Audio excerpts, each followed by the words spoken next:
Hello everyone. Welcome back to I Know Why the Cage Bird Sings by Maya Angelou. We are now going to take up the second part of the poem. In the first part of the poem itself, we saw how Maya Angelou talks about the discrimination against the African society, against her as an African woman writer, and therefore the universal appeal to all oppressed sections of the society. The second portion of the poem continues with the same theme, and again a contrast is drawn between the free bird and the caged bird. Just like in the first two stanzas, the fourth and the fifth stanzas also have that kind of a contrast. So the fourth stanza states, "The free bird thinks of another breeze, and the trade winds soft through the sighing trees, and the fat worms waiting on a dawn-bright lawn, and he names the sky his own."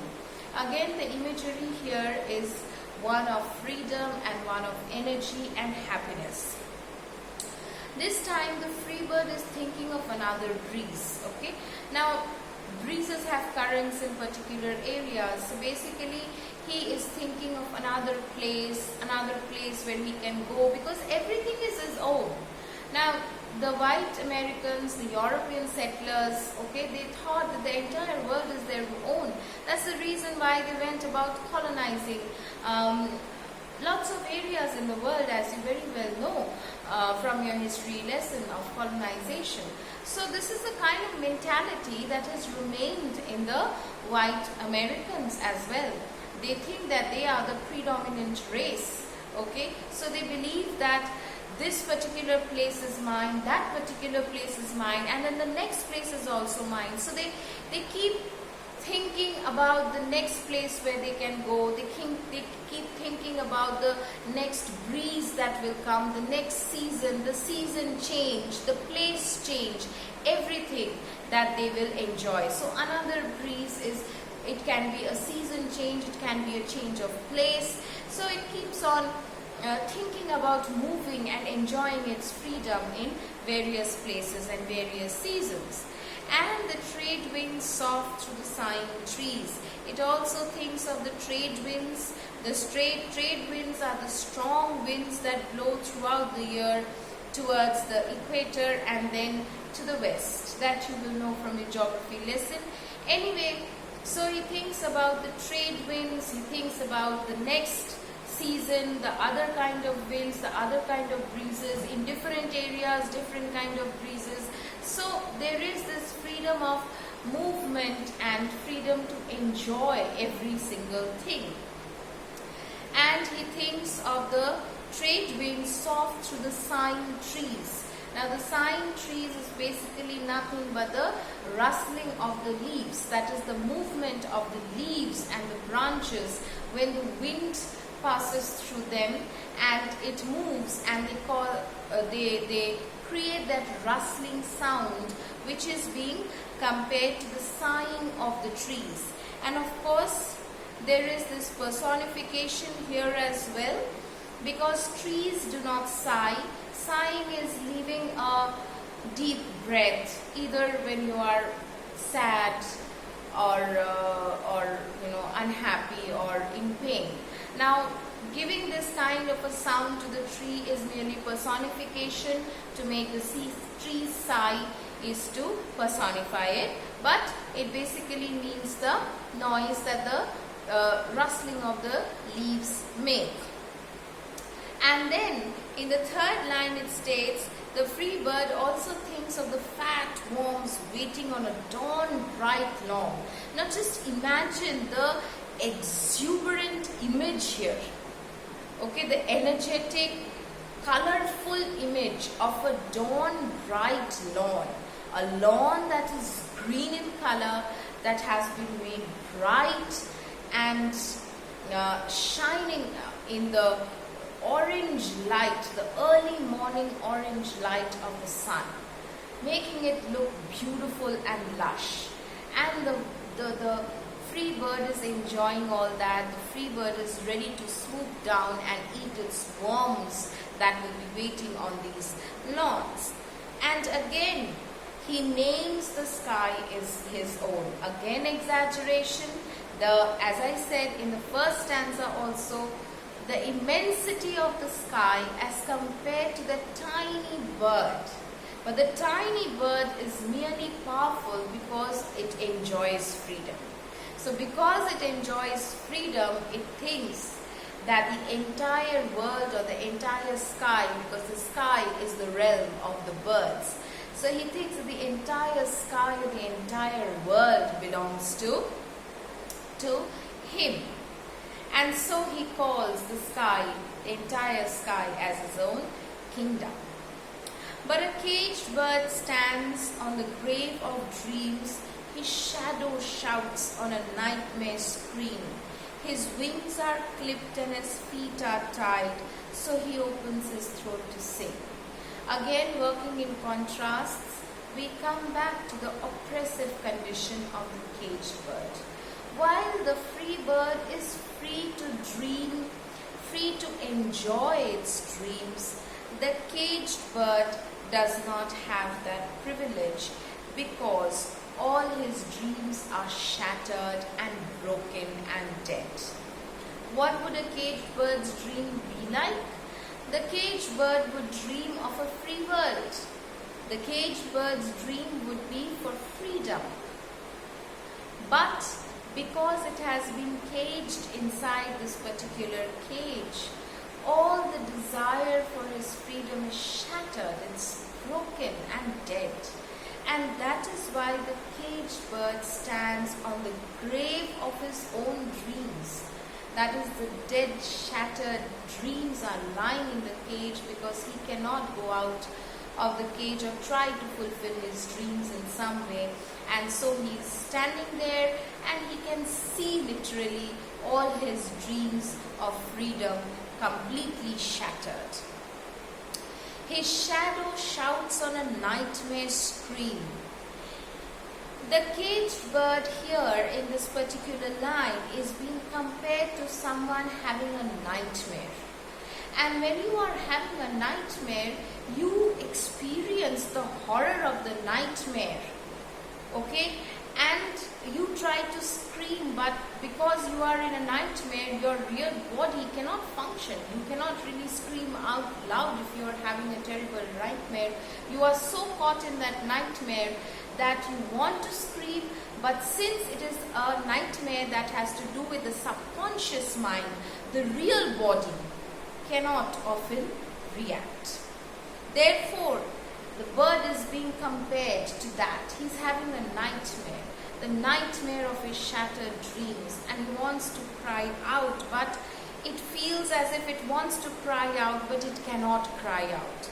So it feels as if his shadow is screaming, but he cannot scream when he is seeing the nightmare of his own dreams get shattered and destroyed for a lifetime. Again, the next two lines are a repetition of the lines in the second stanza. His wings are clipped and his feet are tied, so he opens his throat to sing. His wings have been clipped and feet are tied, so he is in a helpless situation. However, the determination, as I had said in the previous video also, that the determination for freedom, the desire to achieve freedom, does not leave him. So it cannot fly and enjoy the freedom right away, but nothing is stopping him from talking about the freedom. And this is the artist's best weapon. Okay, that is his artwork. He cannot speak in the society directly. He cannot oppose and claim for his freedom directly, but it is in his artwork that he gets that kind of freedom. So he opens to sing, to his throat to sing. And the last stanza is a repetition of the third stanza. The caged bird sings with a fearful trill of things unknown but longed for still, and his tune is heard on the distant hill, for the caged bird sings of freedom. Okay, so the normal thing for a caged bird to desire is freedom. because the state of captivity for a bird is not normal. Alright? A bird is supposed to fly. A state of captivity is not normal for the bird. So it wants freedom. It is his natural desire that he wants freedom. And from the kind of oppression that you can see, the cage, the feet and the wings, and his confidence is gone. He cannot sing properly. It's a fearful trill. From the condition you can see that this oppression is not just physical. It is not just enclosing someone in a physical space. But this kind of oppression has emotional and psychological ramifications. Okay, so you can see the caged bird who is really and literally suffering, not just physically but even mentally and emotionally from this state of oppression. Okay. And the universal appeal lies in the fact that even today there are various sections of society that are oppressed, but oppression is not the natural state of things for a human being. A human being wants freedom, freedom to express themselves, freedom to do what they want in whichever way they want. Alright? So there is a universal appeal that all human beings desire is the desire for freedom, and nobody can live in this kind of an oppressed situation. As you can see that the language of the poem is very simple. However, there is a metaphor that functions throughout the poem. It has been written in a metaphorical way because the caged bird stands for the white American and also for all the people who enjoy power and freedom because they happen to be the majority of the society.